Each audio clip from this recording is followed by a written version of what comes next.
আমার নবী কয় ফাতেমা কেন কান্না করো? ফাতেমা ডাক দিয়া কই রে বাবা, আজকে 2-3 দিন আমাদের বাড়িতে কোনো খাবার নাই। ওরে বাপজান ক্ষুধার জ্বালা সহ্য করতে পারি না রে বাবা। ওরে বাবা হইয়া মেয়ের কষ্টের কথা যদি শোনা যায়, কোনো বাবা স্থির থাকতে পারে না। নবীর চোখেও পানির যুবক, ফাতেমার কান্নার আওয়াজ, নবীরও কান্নার আওয়াজ। সঙ্গে সঙ্গে জিবরাইল হাজির। জিবরাইল আইসা ডাক দিয়া বলে, ও নবী আমার, আপনার কান্না আর আপনার মেয়ের কান্না আল্লাহর আরশ ভারী হয়ে গেছে রে নবী। ওরে ফাতেমারে শুনাইয়া দেন। ওরে ফাতেমা কি দুনিয়া চায়? ওরে দুনিয়া যদি চায় আল্লাহ তাআলা বলে দিয়েছেন, ফাতেমার বাড়ি থেকে নিয়ে আসমান পর্যন্ত আমার আল্লাহ টাকা পয়সা দিয়ে ভরে দিবেন। নাকি ফাতেমা আখিরাত চায়, আমার আল্লাহ ফাতেমারে জান্নাতি রমণীদের সরদারিনী আমার আল্লাহ দান করবেন। কোনটা আপনার মেয়ে চায়? আমার নবী ডাক দেয়া কই রে ফাতেমা, তোর কান্না আল্লাহর আরশে কবুল হয়ে গেছে। তবে তোমার জন্য 2টা অফার। একটা অফার হলো ফাতেমা রে,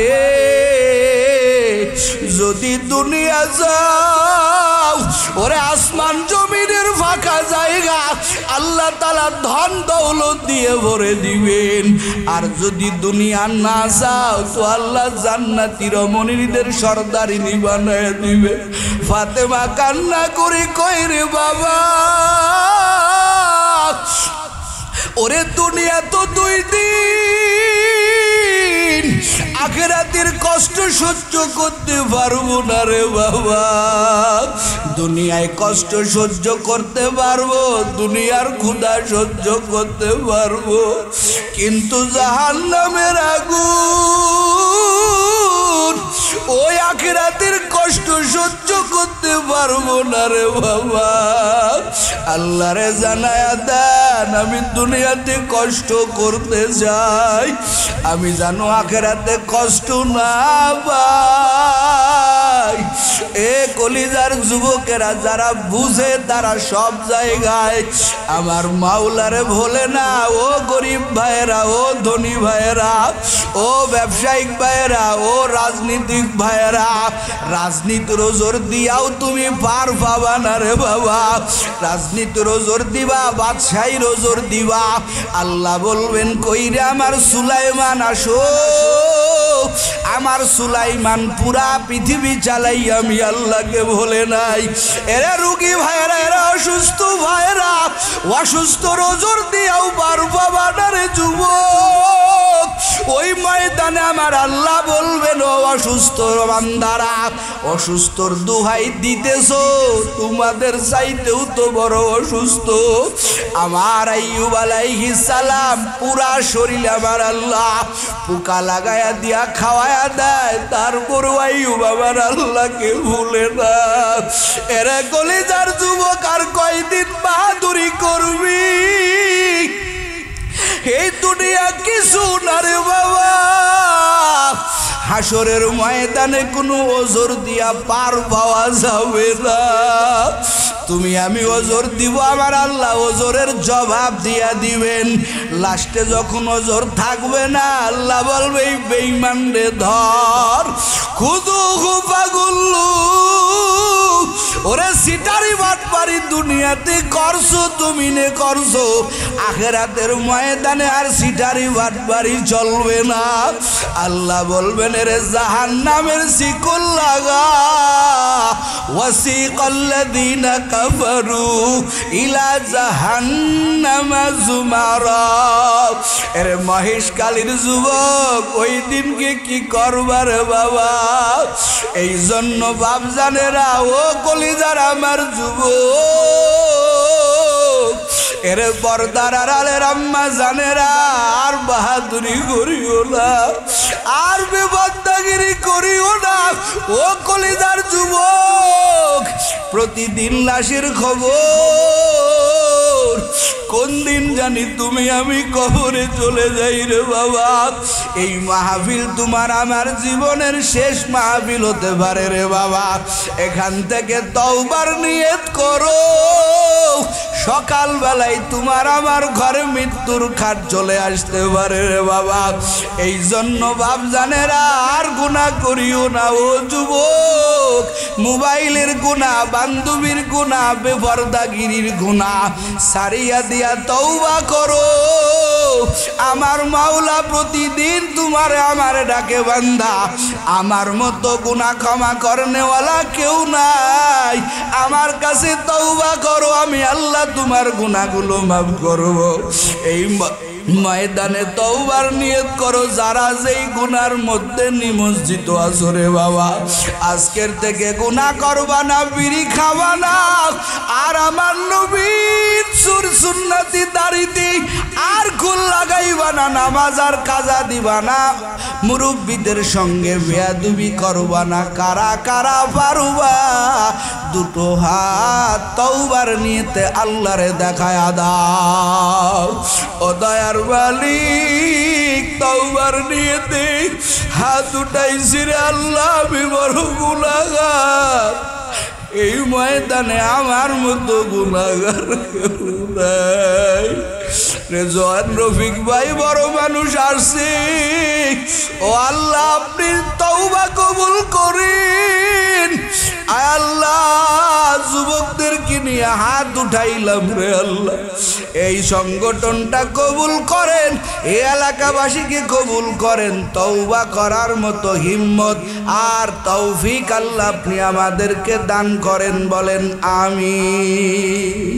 আল্লাহ আমাদের প্রত্যেকেরই তওবাতুন নসুহা করে আল্লাহর খাঁটি বান্দা বান্দি হয়ে আমাদের কবরে যাওয়ার তৌফিক আল্লাহ দান করুক, বলেন আমিন।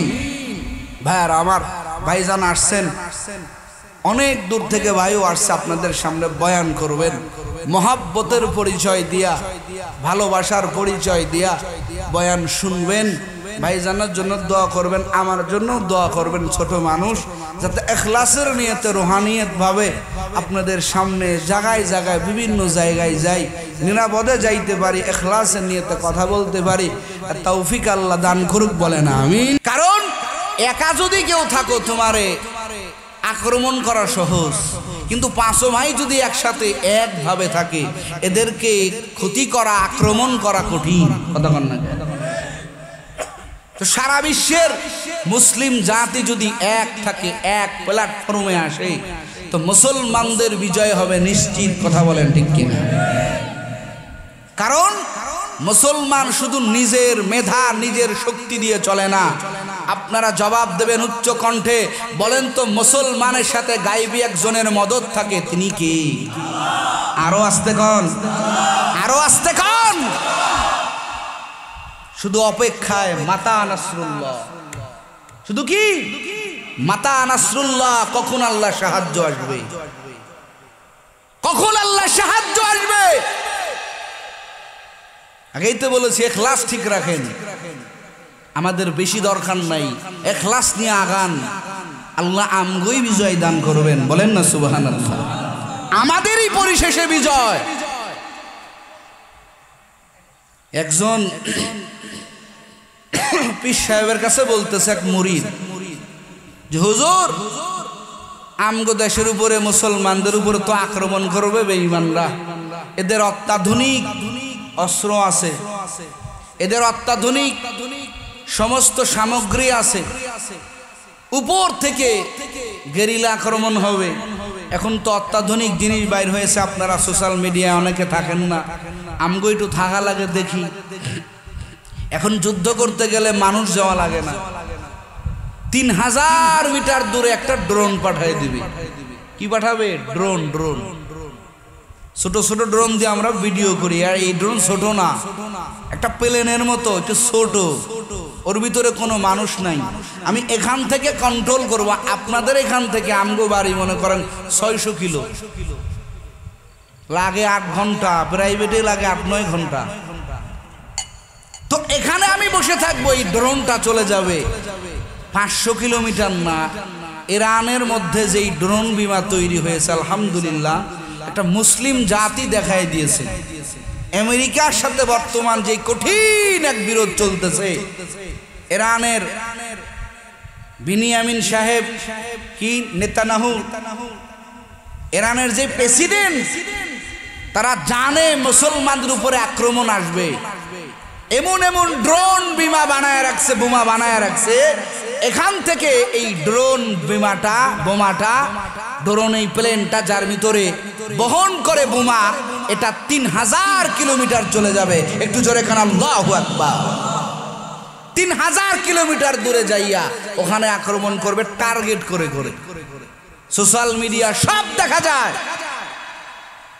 তো এই বুজুর্গের কাছে যেটা বলতেছিলাম, এই বুজুর্গের কাছে এক মুরিদ আইসা কয়, হুজুর আমগো উপর থেকে আক্রমণ করবে, বহু অত্যাধুনিক অস্ত্র বানায় রাখছে বেঈমান। তো পীর সাহেব বলে তুমি ঘাবড়ায়ও না। বলে ঘাবড়াবো না মানে? চিন্তা করবো না, কারণটা কি? পীর সাহেব বলে তারা যেই বিমাটা বানাইছে, এরা এত অত্যাধুনিক বোমা বানাইছে, হেলিকপ্টার বানাইছে, এরোপ্লেন বানাইছে, রকেট বোমা খাও যেটা খাও বানাইছে, এটা কি আল্লাহর আরশের উপর দিয়েও যাবে? বলেন না একটু আল্লাহ, এটা কি আল্লাহর আরশের উপর দিয়া যাবে? কয় না, তা তো যাবে না। একজন কয় যাবে, আল্লাহর আরশের উপর দিয়া যাবে, এটা সম্ভব? কতক্ষণ সম্ভব? তখন পীর সাহেব কয় তাইলে সমস্যা, তাইলে আমার চিন্তা নাই। বলে কেন? বলে আমরা আল্লাহর গোলাম। সুবহানাল্লাহ জোরে কোন। তো যেহেতু এই বোমাগুলো আল্লাহর আরশের উপর দিয়া যাবে না, তো হতো আমাদের চিন্তা নাই, কারণ আমগো একজন মালিক আছে। তিনি কে? আরো জোরে বলেন, তিনি আল্লাহ। তো আল্লাহ আমাদের হেফাজত করবে, ওই ড্রোন ফ্রোন দিয়ে আমরা ভয় করি না। একটু জোরে কান আল্লাহু আকবার। ড্রোন দিয়ে আমরা ভয় করি না, আমরা ভয় করি একজনকে। তিনি কে? আরো জোরে বলেন, তিনি কে? আর আল্লাহকে ভয় করা একটা কলব আল্লাহর কাছে বড় দাম, আল্লাহর কাছে বড় মাকবুল। আল্লাহওয়ালা, আল্লাহর পাগলওয়ালা একটা অন্তর আল্লাহর কাছে দামি। আল্লাহ সেই আলোচনাই সূরা শুআরার মধ্যে 88 নং আয়াতে কারিমায় এবং 89 নং আয়াতে কারিমায় আল্লাহ বয়ান করেছেন।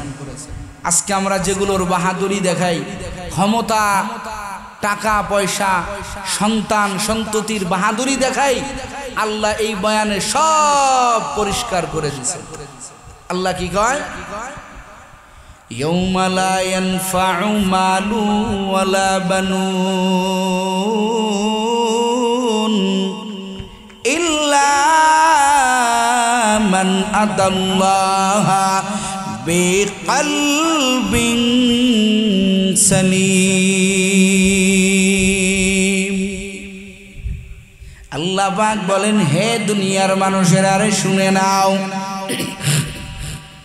যেই টাকার বাহাদুরি করো, যেই সন্তানের বাহাদুরি করো, আল্লাহ পাক বলেন, হো দুনিয়ার মানুষ, এই বাহাদুরি তোমার দুনিয়া পর্যন্তই টিকবে। আল্লাহ কয়, বান্দা তুমি তো জানো না এমন একটা দিন আসতেছে, দুনিয়ার সব দিন দুনিয়ায় আসল না। আল্লাহ পাক বলেন, হে বান্দা বান্দির দল, ইয়াউমা লা ইয়ানফাউ মালু ওয়ালা বানুন। আল্লাহ তাআলা বলেন, এ দুনিয়ার মানুষেরা রে, তোমরা যেই টাকা পয়সা, তোমরা যেই বাড়ি গাড়ি নারী আর তোমার সম্পদদেরকে তুমি প্রধান মনে করো, আল্লাহ কয় বান্দা এমন একটা দিন তোমার সামনে আসতেছে, সেই দিনে তোমার টাকা, তোমার বাড়ি, তোমার ঘর বিন্দু পরিমাণ তোমাকে উপকার করতে পারবে না। আল্লাহ পাক বলেন, কেউ তোমাকে ওই দিনকে সহযোগিতা করতে পারবে না। বলছেন কি? আরো জোরে কর। আমরা যেটার ক্রেডিট দেখাই, যেটাকে বড় মনে করি, আল্লাহ কয় কোনো কাজে দিবে না। সন্তানের গৌরব করি, টাকার গৌরব করি। ও মহেশখালীর যুবক, আল্লাহ তাআলা বলেন এই টাকা তোমার বিন্দু পরিমাণ কাজে দিবে না। ইয়াউমা লা ইয়ানফাউ মাল, আল্লাহ তাআলা বলেন তোমার মাল তোমাকে উপকার করতে পারবে না, তোমার সন্তান তোমাকে উপকার করতে পারবে না। যেমন উপকার তুমি দুনিয়াতে পাইছো, টাকার উপকার পেয়েছো। দুনিয়াতে টাকা থাকলে উপকার হয়, দুনিয়াতে সন্তান থাকলে উপকার হয়। কথা কয় নাকি হয় না? দুনিয়াতে টাকার বাহাদুরি করো, সন্তানের বাহাদুরি করো। আল্লাহ তাআলা বলেন হে দুনিয়ার মানুষের, আরে এমন একটা দিন আসতেছে যেই দিনে তোমার টাকা, তোমার মাল, তোমার সম্পদ তোমারে বিন্দু পরিমাণ উপকার করতে পারবে না। আল্লাহ পাক বলেন সেই দিন কোনটা জানো? যারা দুনিয়া নিয়ে ব্যস্ত, যারা দুনিয়ার বাহাদুরি বড় মনে করে, যারা দুনিয়াটাকে কায়েমি বাড়ি মনে করে, তাদের জন্যই আমার আল্লাহর এই আলোচনা। ও দুনিয়ার মানুষেরা রে, ও মহেশখালীর যুবকেরা, ও পর্দার আড়ালের আম্মা জানেরা, আল্লাহ তাআলা কোরআনে হাকিমের মধ্যে এই দুনিয়াটাকে আমার আল্লাহ বিভিন্ন জিনিসের সাথে মিসাল দিলেন। আমার আল্লাহ তাআলা বলেন ওয়া মা হাযিহিল হায়াতুদ দুনিয়া ইল্লা লাহবু ওয়া লাইব ওয়া ইন্নাদ দারাল আখিরাতা লাহিয়াল হায়াওয়ান লাউ কানু ইয়ালামুন।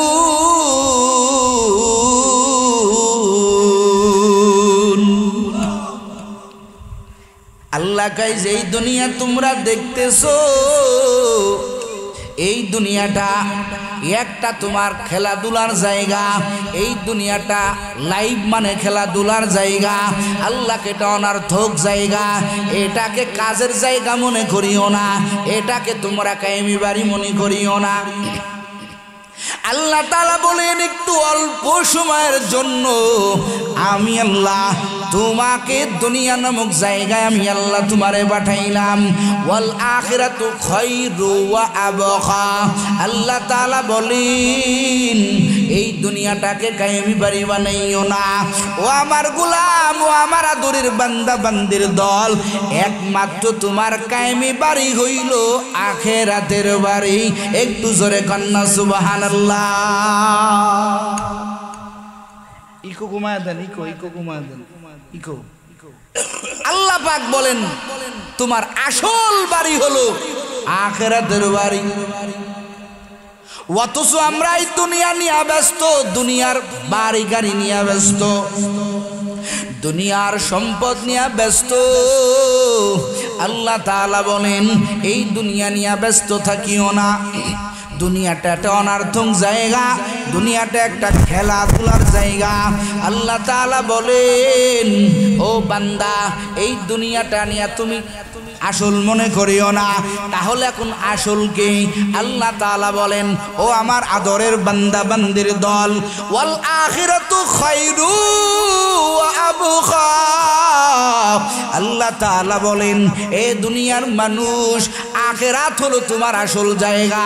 আল্লাহ তাআলা বললেন এই দুনিয়াতে তোমার সম্পদ কাজে লাগতে পারে, তোমার মাল তোমার কাজে দিতে পারে, সন্তান তোমার কাজে দিতে পারে। আল্লাহ তাআলা বলেন ও দুনিয়ার মানুষ, এমন একটা দিন তোমার আমার সামনে আছে।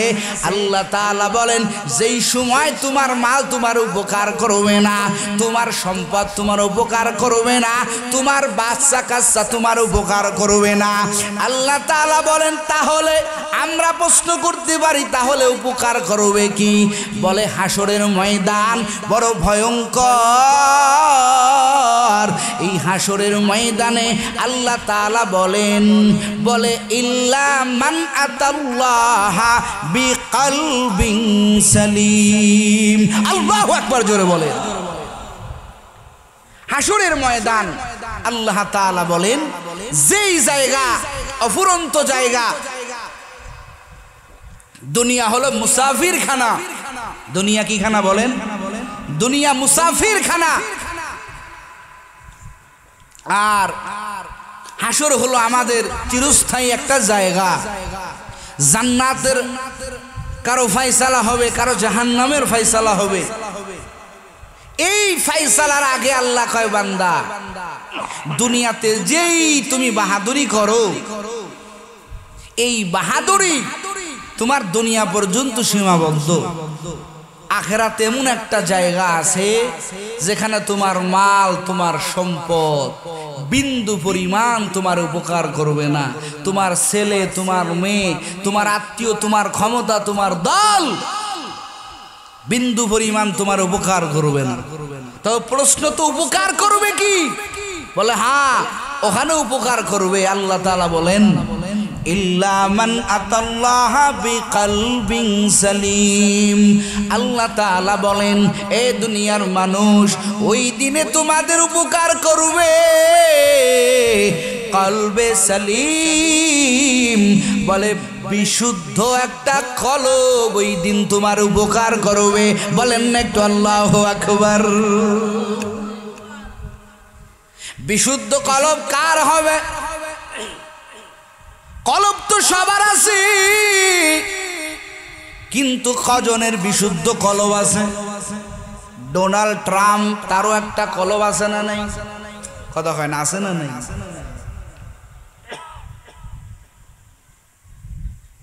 এরও একটা কলব। আবার খুঁজে খুঁজে দেখেন, বাংলাদেশে বহু মুরব্বী আছে, হাজারো আলেমের উস্তাদ, যেমন আমগো থেকে বিদায় নিয়েছেন ওই হাটহাজারী মাদ্রাসার হযরত আহমদ শফি রহমাতুল্লাহি আলাইহি। কথা হয় না? আপনারা চিনেন না তারে? আপনাদের এলাকার গর্ব। ও আল্লাহর বান্দারা, ও কলিজার যুবক, হাটহাজারী মাদ্রাসার আর এক রত্ন জুনায়েদ আল্লামা জুনায়েদ বাবুনগরী রহমাতুল্লাহি আলাইহি। কথা হয় না? এগোর একটা কলব ছিল কি ছিল না? ছিল না? তো এদের কলব আর বর্তমান যেই মুসলমানদের শত্রু, মুসলমানদের যেই সব চাইতে বড় শত্রু আমেরিকার ডোনাল্ড ট্রাম্প, তার কলব আর এদের কলব কি এক? কথা কয় না কে? আল্লাহর বান্দারা, আল্লাহ তাআলা বলেন হাসরের ময়দানে আমি আল্লাহ তোমার মাল দেখে তোমার বিচার করব না, তোমার ধন দেখে তোমার বিচার করব না। আল্লাহ তাআলা বলেন কলবে সালিম আমি আল্লাহ দেখব। যারা বিশুদ্ধ কলব নিয়ে আসবে আমি আল্লাহ তাদেরকেই ওই বরজক জগতের সব ঘাটির থেকে আমি আল্লাহ তাদের হেফাজত করব। জোরে কন্যা সুবহানাল্লাহ। এখন আসেন মহেশখালীর যুবকেরা, মহেশখালীর বাবারা, পর্দার আলের আম্মা জানেরা, বিশুদ্ধ কলব কেমনে তৈরি করব? বলে বিশুদ্ধ কলব তৈরি করতে হলে কলবটা গুনাহমুক্ত হওয়া লাগবে। কি মুক্ত? কথা কয় না, কি মুক্ত? গুনাহমুক্ত কলব যার আছে ওই কলবটা একটা বিশুদ্ধ কলব। আর কলবকে গুনাহ থেকে বাঁচানোর জন্য আর একটা হাতিয়ার অবলম্বন করতে হবে, সেটা হলো তাকওয়াল্লাহ, আল্লাহর ভয়। যার দিলে আল্লাহর ভয় আছে এই দিলটাই হলো কলবে সালিম। জোরে কোন সুবহানাল্লাহ। আল্লাহর ভয়ের দ্বারা গুনাহ করবে না, আর গুনাহ না হলে ওই কলবটা কলবে সালিম হবে। ওই কলবটা কলবে সালিম হবে। সবার কলব আছে, আপনাদেরও কলব আছে, আমারও কলব আছে। এই কলবটা কলবে সালিমে পরিণত করতে হলে এরে মহেশখালীর যুবক ও কক্সেস বাজারে আমার কলিজার ভাই বোনেরা, কলবে সালিম যদি আপনি বানাইতে চান, আপনার কলবটাকে যদি আল্লাহমুখী করতে চান, তাহলে কলবটাকে গুনাহমুক্ত করতে হবে। আর গুনাহমুক্ত হওয়ার, গুনাহ না করার সবচেয়ে বড় মেডিসিন হলো তাকওয়া, মানে আল্লাহর ভয়। জোরে খনকার ভয়। আল্লাহ কুরআনে হাকিমের মধ্যে বিভিন্ন জায়গায় আল্লাহ কয় আমারে ভয় করো। ইয়া আইয়ুহাল্লাযীনা আমানুত্তাকুল্লাহা হাক্কা তুকাতি ওয়া লা তামুতুন্না ইল্লা ওয়া আনতুম মুসলিমুন। ইয়া আইয়ুহাল্লাযীনা আমানুত্তাকুল্লাহা ওয়া কুনু মা'আস সাদিকিন। ইয়া আইয়ুহাল্লাযীনা আমানুত্তাকুল্লাহা ওয়াল তানজুর নাফসুম মা কদ্দামাত লিগাদ ওয়াত্তাকুল্লাহ ইন্নাল্লাহা খাবীরুম বিমা তা'মালুন।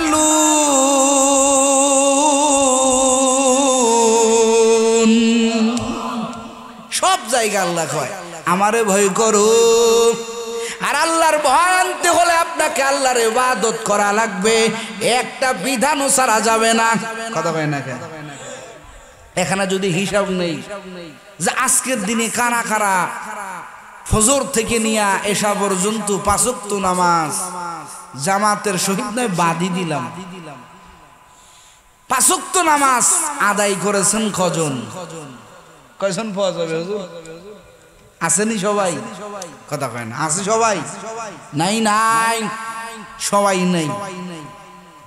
আল্লাহর বান্দা হাত তুলছে, তো সবাই নাই আমি মেনশন করব না। ওজোর দিতে পারেন হুজুর আল্লাহর বিধান কেমনে আদায় করব? আল্লাহ তাআলা কত মহান, কত অসীম আমাদের উপরে দয়া, তার উপরে আমাদের উপরে দয়া করেছেন। কত আল্লাহ তাআলার ইহসান আমাদের উপরে।